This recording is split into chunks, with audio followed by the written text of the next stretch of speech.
Phyllis Song and her team, they're all just a bunch of rock stars and they're a gift. And if you're not using them, don't say I didn't warn you.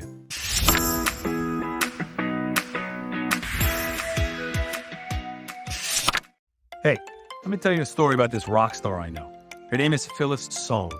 She has helped me tremendously in the last few months handling getting virtual assistants. Now, you can say, I can get a virtual assistant. That's a piece of cake. It's not a piece of cake, number one. And number two, Phyllis does something and her team does something that's totally different than everybody else.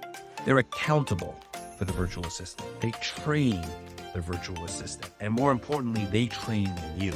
And I've got teams in different countries and different states. It is amazing that somebody's helping me hire more people for virtual assistants and then understand what type of person they need, what kind of training they need. I'll give you an example.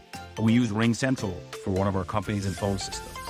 Phyllis immediately says, oh, we have a training on that. We'll take care of it. And immediately gets the virtual assistant to learn RingCentral through their training. That is a tip of the iceberg. Do yourself a favor. Go and talk to Phyllis, talk to her team, and start working with them to get your virtual assistants. Phyllis Song and her team, they're all just a bunch of rock stars and they're a gift. And if you're not using them, don't say I didn't warn you. Thank you very much, Phyllis, for everything. Good luck, everybody else.